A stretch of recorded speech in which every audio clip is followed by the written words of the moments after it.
up? Welcome to the Boss Up Ball Out podcast, your home for organic debate about Detroit Lions news and rumors. It's your man, Curt Steele. In today's special Saturday edition, we look at the first padded practices for the Lions in training camp. Hey, we're on our way to 3,000 subscribers, and we currently sit at 2872.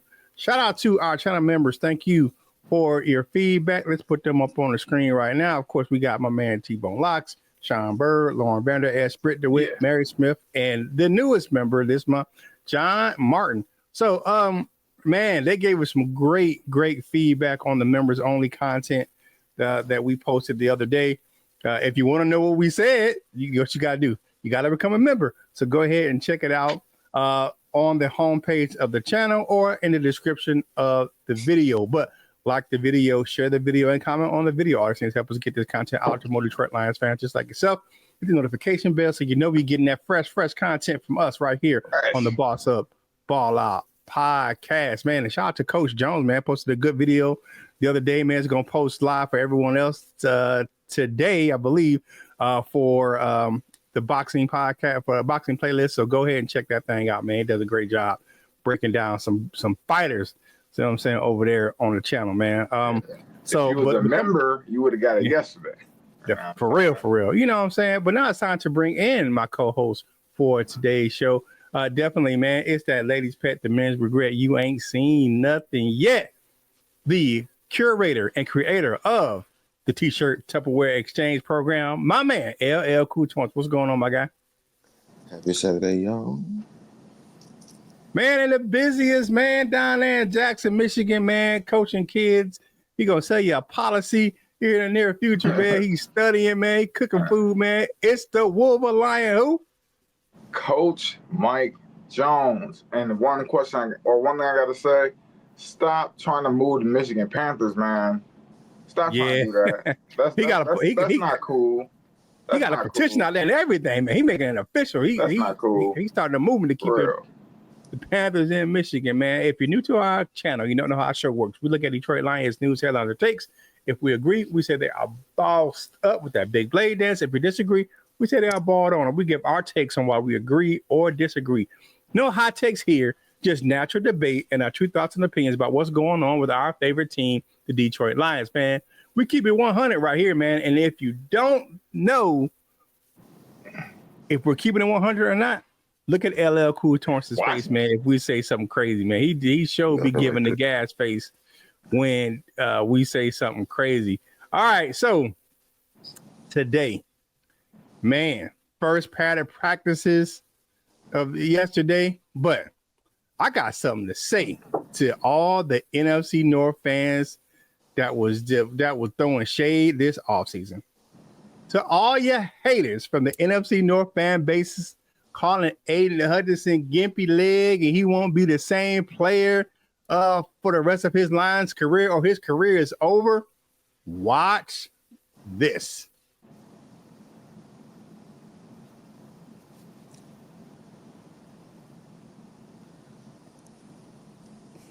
Let's show it again with the sound so they can hear it.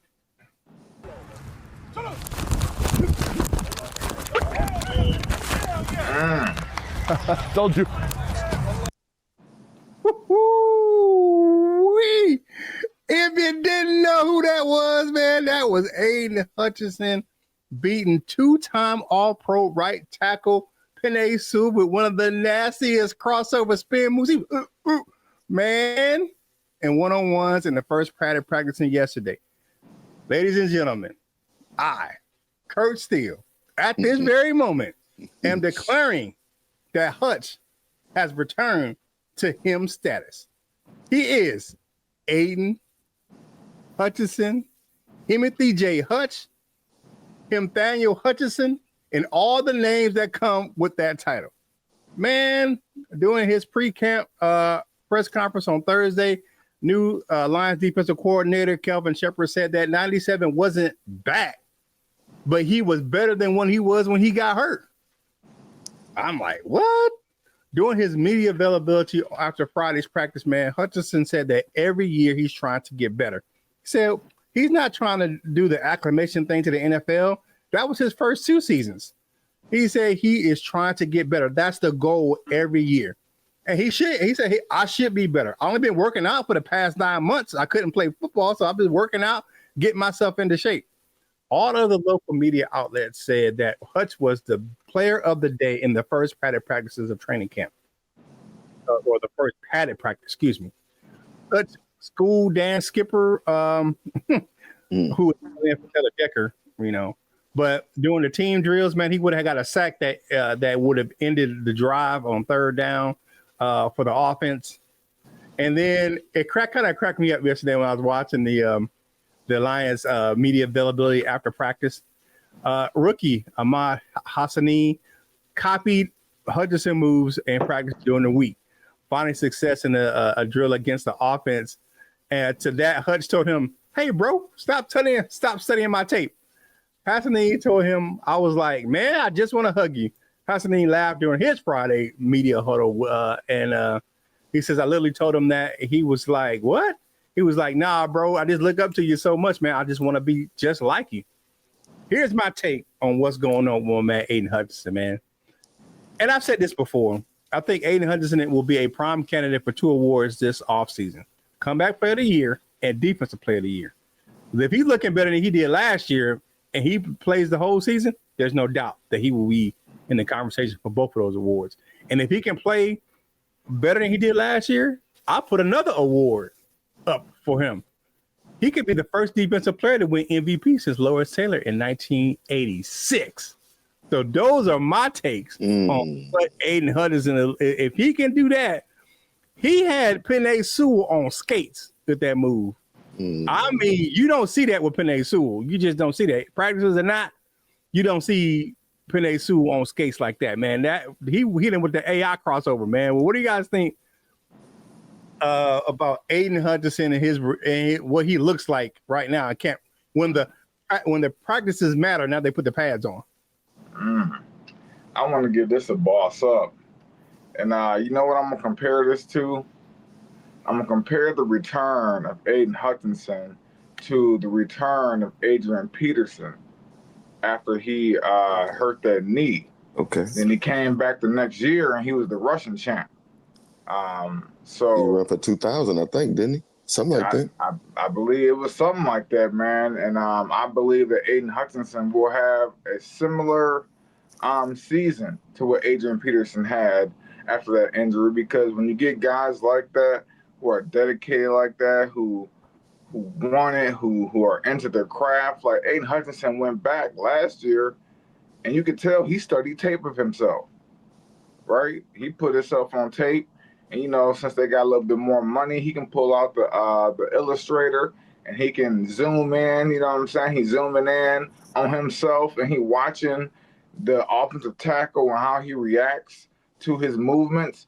And he like, okay, well, I could just, they so heavy on the outside, I can go outside hard, jab step, and then I can come back inside. You know what I'm saying? Or I can come 2 steps.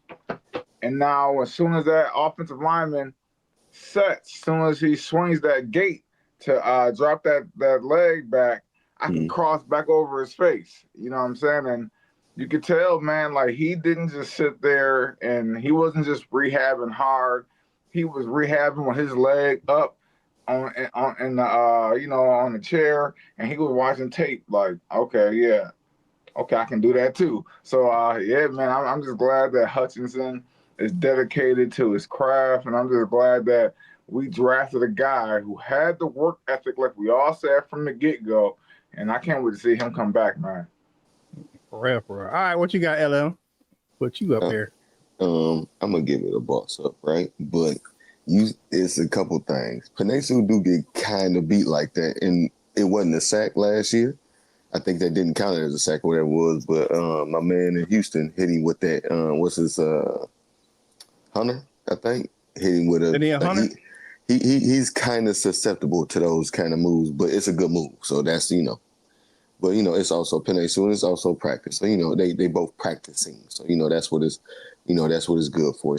Iron sharpens iron, as everybody likes to say now. So he can keep on hitting him with it, so he can get a little bit better for other guys who are gonna try and hit him with the spin move. But as for Aidan Hutchinson, no, that's excellent to see, of course, man. I like everything that you said, Curt. I like your optimism. I love it. I want to see it come true too. I don't, that would be dope as hell. You know how they, not to say that he wouldn't be deserving, but you know how it goes. Let's say the Lions is hot again, and narratives kind of run the thing. So it'd be a narrative that we lost 2 coordinators and blah blah blah, and they still came back to. And this is a big hypothetical, right? But we still showed up and went 14-3 and blah blah blah blah, and the defense is a top 4 defense, blah blah blah. Heck yeah, he would probably win MVP if they wouldn't give it to if Jared Goff have a good year, if they wouldn't try and give it to him. But I could definitely see that happening. But no, I like everything that you said, Curt, and I like Aidan Hutchinson coming back. And also that's the old school term, Coach Mike. That swing when he swing that gate, and that's when it's open. That's how they also say when it's open, go with it. So that's an old school term. Mm-hmm. Yeah. That's the football coach term right there. Swing that gate. I'm rocking my 97 today. I had man, just looking at that, I was happy to see him yesterday in practice, man, and what all the reports that I saw coming out, man. I was like, yeah, that's him right there. You know what I'm saying? I'm liking what I'm seeing him at. Because we heard it all spring long, man. Oh, he ain't, look at him. He dragging that leg. He ain't going to be the same. Man, shut your ass up. That was Coach Mike. Coach Mike Boy was one of them. Who was that? Why what you call me? Boy? Why can't you just say his name? Why you got to associate me with him? Because that's your homie. And what's his name? Calling me a little big brother, big little brother, average, Braylon Edwards. Oh, Braylon Edwards? Oh, yeah, big little brother. Nah, man, that dude looks just as fast or faster than he did before he got hurt. But it's also his practice. But but I mean, but you gotta look at it people were because you kind of didn't hear his name, he was back. But then when you put the pads on, I'm like, okay, really that's when we know he's back. That's when because he said they did everything to my leg. The first OTAs, I got stepped on and pushed down and everything like that on my leg, and I was fine. So he's like, yeah, I'm good. So I'm glad to hear that, man, from a man, Aidan Hutchinson, man. 9-7, man. The Wolverine, the other Wolverine. You know what I'm saying? Hey, like the video, share the video, and comment on the video. All these things help us get this content out to more Detroit Lions fans just like yourself. The notification bell, man. All those things, except for being a member, are free. Free. If you need more free, it's free. 99 and 50 free cents. Because it is all the way free. Hey, man, the Boss Up Ball Out merch shop is now available, man. Go grab yourself some gear. Links in the description below. Hey, put in the code Boss Up Ball Out 10 at checkout. Get $45. When you spend $45, you get 10% off one item. Our channel members, they get a big time bossed up 15% off their total order. Check the community tab members for the code or the link to the description for the coupon for the discount, man. But now it's time for Coach Jones to talk about a development that happened yesterday, man. What you got, Coach? I'm gonna put you up on the screen. Yes, sir, man. So this O-line is kind of getting sorted out a little bit, man. So on Dan Campbell, and I'm gonna read you a Dan Campbell quote. He said, when you get the day off Wednesday, you have the ability to kind of sit back, look at it all, think about it. And then it's like, you know what? Let's go ahead and throw Graham back there at center and take some of these guard reps. Coach Campbell said on Friday, we're still going to work Tate in at center, but let's go ahead and see what this looks like. So if you guys, haven't been really, informed or haven't really been dialed into your Lions content, and this is your first kind of real, take in the Lions info. First of all, Taylor Decker he'll be out until after the Hall of Fame game. So Dan Skipper has been working at left tackle. Christian Mahogany, who had himself a heck of a day yesterday, was there at left guard. Now, Tate Ratledge was at center, but when they came back from that day off on Thursday, Graham Glasgow went back to center. Tate Ratledge got the guard reps, and Penei Sewell got the right tackle reps. And I actually like that better than Tate Ratledge playing center. And this is why. You put him next to an all-pro and then surrounded by a veteran guard. And I think that's a recipe for success, especially for a young guy. When you get sandwiched in between that much experience, you have no choice but to take that next step, that leap. But also, they said, and this is another quote from Eric Schlitt, actually. So Eric Schlitt went in detail. Friend of the show. Oh yeah, for sure, for sure. Shout out to Eric Schlitt, man. But Eric Schlitt said that for Ratledge, the responsibilities at guard present a new set of challenges, several of which we saw on Friday. For example, when we saw the Lions blitz Brian Branch out the slot, which forced Panay to adjust to the pressure, leaving Ratledge to deal with Marcus Davenport for a unique angle. Davenport used his power and angle to leverage Ratledge back into the quarterback.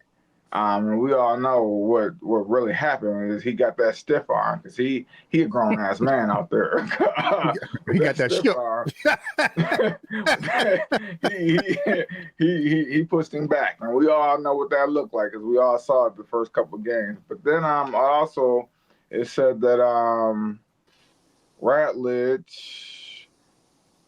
Ratledge had to pull outside on a couple of runs and screens. So he had which he's used to, and he has good movement, but it's just something new for him since he's been working in at center for him to kind of get those reps at guard. And I personally think that this will be moving forward the Lions offensive line. I think, if you really look back at the Dan Campbell, Brad Holmes era, guys have always came in, rookies have always came in, they kind of dual trained.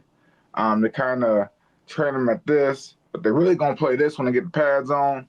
So I'm excited. I think the D-line is definitely trumping the O-line right now, definitely, because the O-line is kind of still working on a few kinks. But I think I'm not too worried, though, man. I think the O-line will be where it needs to be when the season begins. But what do y'all feel about? How do y'all feel about Tate Ratledge moving to right guard and Graham Glasgow moving back to center when it really counts? All right, I'll give you my take right quick. I think that's like you said. I think that may be the move for the rest of the season. You have to remember, and if those you don't have, if you have amnesia and you don't remember, Frank Ragnow played his first season in Detroit at guard before becoming a starting center.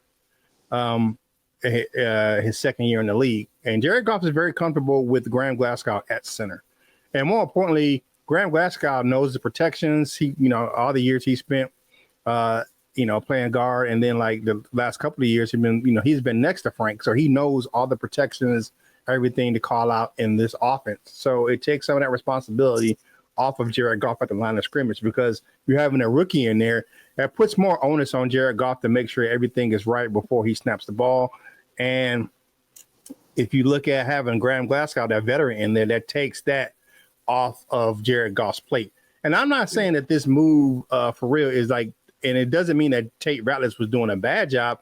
I just think that it's his first year in the league, man. And you're going to stick that kid in a position where he starts on one of the best offensive lines, and you're going to put him in the fire where you look at some of the defensive we're going to be playing, a lot of blitzing, a lot of movements, look at how Frank Ragnow or how Graham Glasgow will call the game versus the Minnesota Vikings and all the stunts and everything that they do and bringing people up in the box, man. That could be very traumatic for a young player, man. And especially for a guy who's never played center at the highest level. He was the backup center at Georgia, but it was the backup, and he never took a snap outside of practice at center at Georgia. So I just think that they're going to work him in. I think that next season he will slide over to be the starting center.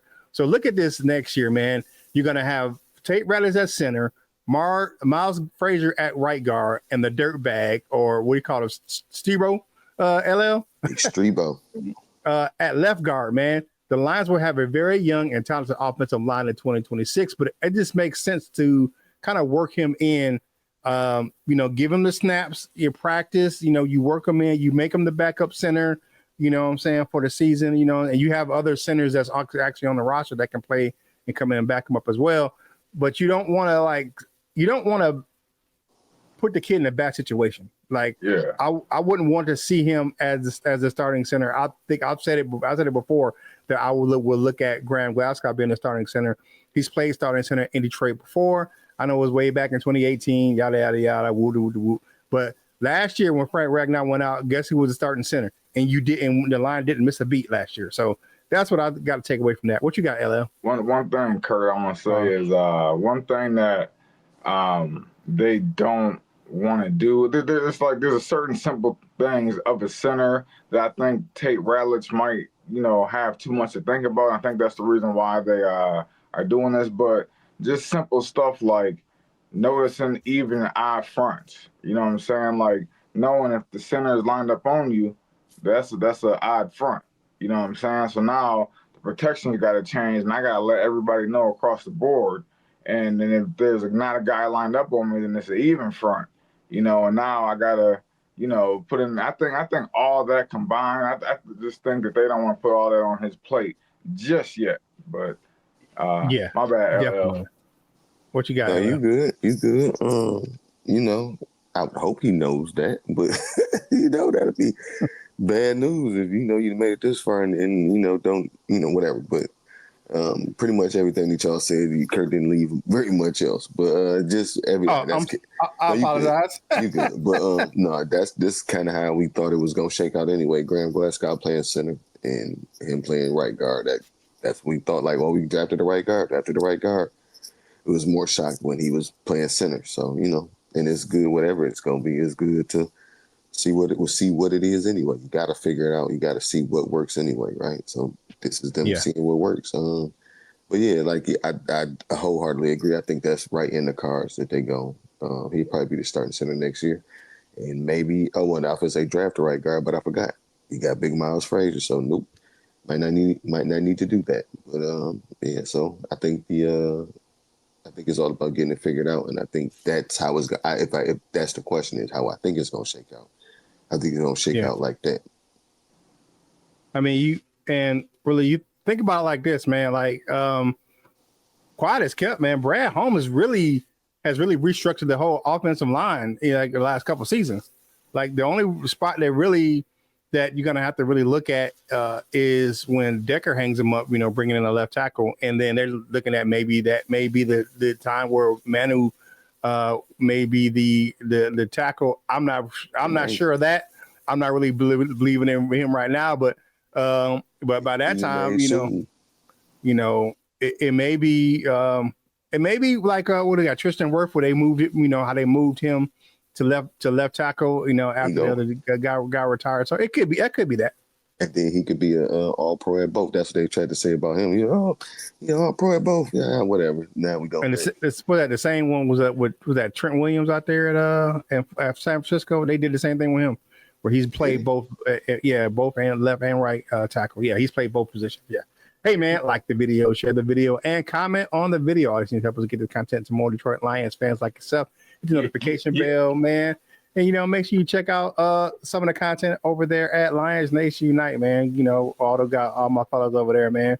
The heavyweights, Don P over there, and all those other cats over there, man. Hey, the Boss Up Ball Out podcast is sponsored by Dubby Energy Drink, packed with brain boosting amino acids and vitamins. Of course, for your man Curt Steele, no sugar. That's important. Get you pumped up or tackling your day, your task, man. Try that new s'mores flavor. It costs you about $1 per serving. It's a great alternative to coffee or canned beverages, man, with no crashes or jitters. Look in the description of the video for that link to buy Dubby. Use the code BOSSOutBall10 at checkout for 10% off. Power your day with who? Dubby. All right, well, man, LL, you're up now, man, talking about who was in and who was out, man. That injury update for the Lions for the first padded practice. Word. All right. Well, we're gonna talk about the injury updates that we have here. And like I had said, I have a question about why I was researching the injuries and everything like that. I did not see. Oh, well, maybe I shouldn't bring it up because you said he was back. Well, I was going to mention Broderick Martin, but I guess he's back. Curt wasn't happy about that at all. Curt, that's messed up. Curt, leave Broderick alone. But of course, still on the injury list. We ain't even got to mention Levi Taylor Decker's on the PUP. Well, on the PUP, we have Taylor Decker, Miles Frazier, of course, Aleem McNeil, Makai Wingo, and Malcolm Rodriguez and Khalil Dorsey. Not on any list is, not on that list is Josh Pascal. Still sidelined from practices has been Sione Vaki with a hamstring. The guy who I'm looking at, who I'm looking for, Roy Lopez, is still out with a foot. Edge Al-Qadim Muhammad is out. Just out. Don't just with maybe allergies. I think he's a hamstring too. Well, I'm gonna say it's allergy. So and I understand. So bad sinuses. Al-Qadim Muhammad, prayers up for your sinuses. Linebacker Alexander Zaloni still sidelined with the hamstring and contract issues, and cornerback Ennis Rake Straw has this chest problem. That's he been hanging out with Big Streetball and hurt him in his chest. And some new injuries / absences is wide receiver Kwame Tim Patrick and defensive tackle Tyleek Williams and safety Ian Kennelly. Tyleek Williams just has not been around. He's been a complete absence, they said. I don't really like this. When he came around the OTAs or whatever it was, and then he ain't really done much since then. So, come on, big baby, let's get out there. I know you got to get right and everything, but a lot of people counting on you, big dog. But and the return to practice is they left practice the other day. But it wasn't too much concern then either. But it's Derek Barnes and Terrion Arnold. So it looks like the ones the two big names that that would have some concern, at least in my opinion, with Barnes and Arnold. There was no concern in their back, and the new one one of the new absences is Tyleek Williams. They maybe could be some concern, but maybe not because it's still early, real early. And, I said some of the guys that are still sidelined, they probably will be back soon. Looking forward to Roy Lopez coming back. So what do you guys think about what are your guys' thoughts on the injuries and injury updates? All right. What you got, Coach? Yeah, I'm going to give you a boss up because you hit everything. But I just want to go and touch on a few players. Tyleek Williams, I think that's more of a rest and recovery type thing for him. I think because he's been there. Yeah. So I think it's more of kind of like they don't want to overwork his body because you think they went to the national championship and then he had the combine stuff and. I thought they said he had maybe I misremember. Didn't he have was it like a groin or something like that, or was it? It happened in the his I think it was his pro day workout or something like that. He was doing the 40 or something like that. But he's been there. He just wasn't there yesterday. Okay. So he been participating, or he been? Yeah, he's been there. Oh, yeah. My apologies to you, Mr. Tyleek Williams. I just think they ramping him up, and then they're playing it real cool with him, man. Because just when you think about the D-line injuries of last year, I think they're taking more. Taking a safer approach about that's on me. I was just misinformed or uninformed. That's on me. Yeah. And then also it's good to see Barnes and Terrion Arnold back, especially Derek Barnes because he was out with an injury last year, so it's good. They kind of probably doing the same thing with him, man. Like a lot of guys, when you get kind of bumps and bruises in training camp, they sit you out for a couple of days.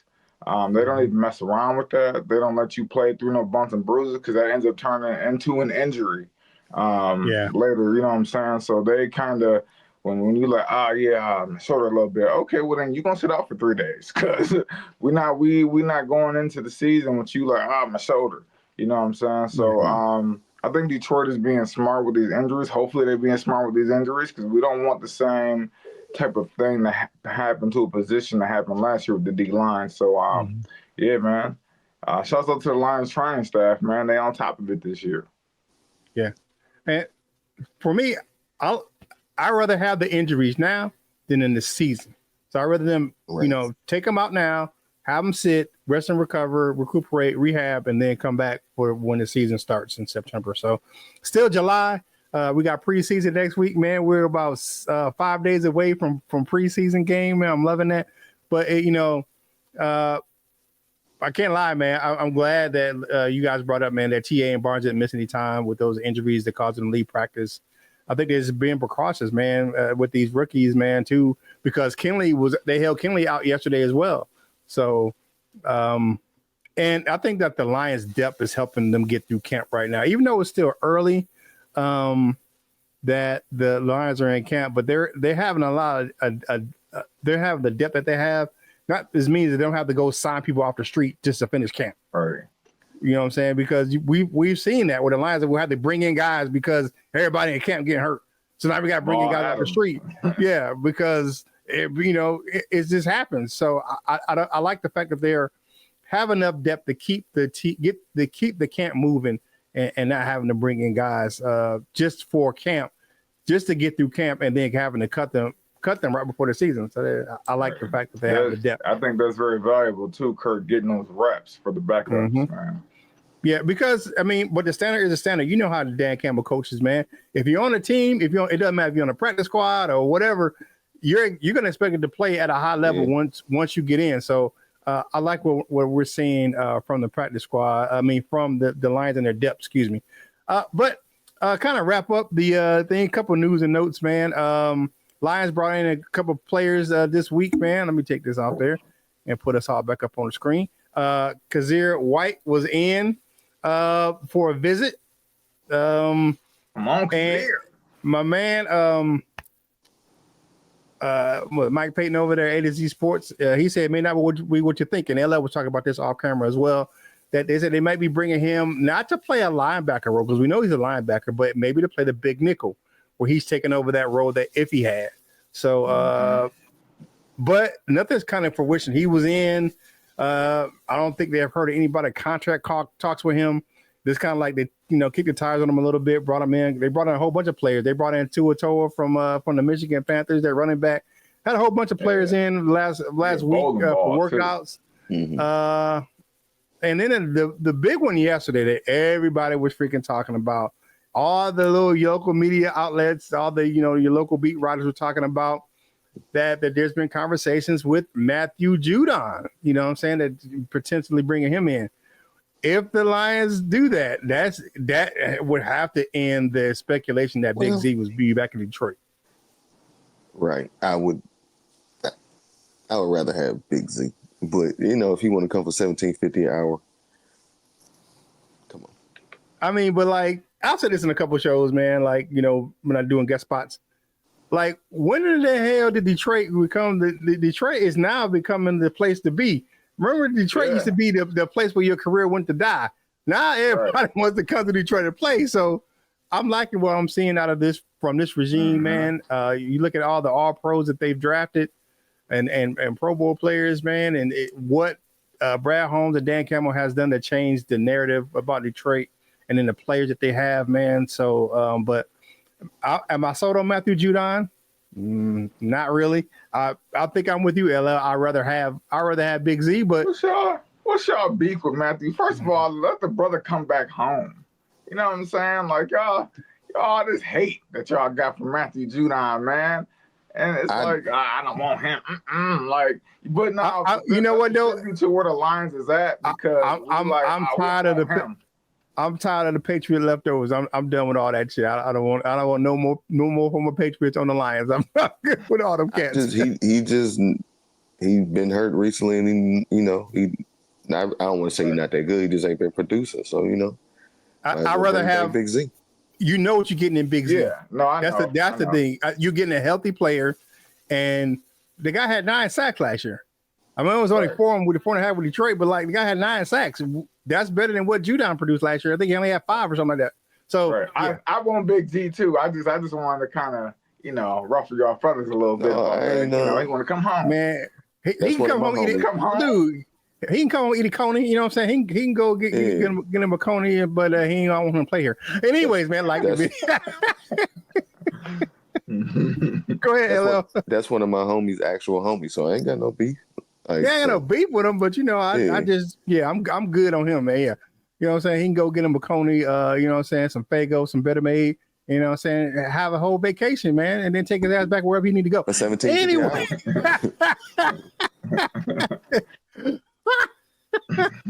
Yeah, man. You know, Yeah. I am now sold on that cat right there, man. Hey, if you haven't done so already, make sure you do what? Make sure you follow the crew on your favorite social media platforms, man. Coach Joe did a great job, man. Make sure you tune in today for that Beyond the Ropes boxing play recap of the Dubois and Usyk fight, man. Does a great job putting the content out over there, man. Of course, I post content from this channel on all of my social media platforms, man. And it was a really, really good Thirsty Thursday over there on LL's Instagram page. So go actually go check that thing out, man. Them stories and reels be fire on Thursday, man. So make sure you go check it out, man. Now it's time for party shots on this special Saturday edition of the Boss Up All Out podcast. Coach Jones, what you got for the people? Man, the big homie fights tonight, Clarissa Shields, at Little Caesars Arena. So I'm gonna be tuned into that, man, and be on the lookout, man, for that Beyond the Ropes podcast tomorrow. It might even be featuring your man Curt Steele. So go and check that out, man. That'll be, and this just to let you know, man, like the Beyond the Ropes is kind of another little thing that is a little benefit of being a Boss Up Ball Out podcast member, because those videos will get released kind of members to public. Okay, so if you sign and get that Boss Up Ball Out membership, man, you also get a Beyond the Ropes first take or first look at it, man. So just a little incentive, man. Go and pay the extra couple dollars, man. Get you a membership. All right, what you got, LL, on this Saturday morning, man? Fresh off of Thursday that was killer. I'm saying that, but wanna know how I know Coach Mike don't like me for real. And this is a joke, by the way, because Coach Mike is my real friend. He drove all the way to Pontiac to take me to the Lions practice. So yeah, I wouldn't have done that I probably would have had, but he's my real friend. But how y'all make all these jokes about me and these women and stuff, and he won't let me come on and talk about women boxing? Ain't that crazy? That's how I know Coach Mike don't like me. I didn't say you never could. You never. No. Why you ain't never invite? You could have said, man, y'all make all these jokes. You could have said, you come on and talk about these women fighting LL, but you didn't. So that's that's why I'm calling that out. But again, that's just a joke. Open. But and a quick question. I probably already know the answer, but why she can't fight that AB woman? I want to see that, but it probably can't because weight class, right? I don't know. Yeah, why they can't fight? Man, she is way too little. Okay, she fight at 130. Yeah, and Clarissa Shields tries to at 175. Yeah. That's way too much, man. That's way. Is this a bad joke to make? Because women don't care about weight class when they're hitting me, but when they're swinging on me. But happy Saturday, y'all. Domestic violence is never a joke, never funny. Don't hit me and don't hit women, don't hit nobody. Enjoy y'all Saturday. Eat good breakfast. This guy, man. Hey, man, thank you for joining us on this Saturday edition of the Boss Up All Out podcast, your home for organic debate about Detroit Lions news and rumors, man. We'll be back next week, man, with more shows, man. So make sure you tune in and, man, make sure you check out the Beyond the Ropes playlist, man, on this Saturday, man. If you're having a good day, make sure you spread that joy, man. If you're not having a good day, don't steal no one else's joy. And whatever you're doing in life, you got to boss up, ball out, and be the best version of you that you can be. For my fellas, LL Cool Torrance and Coach Mike Jones, this is Curt Steele, and we will holla at you real soon.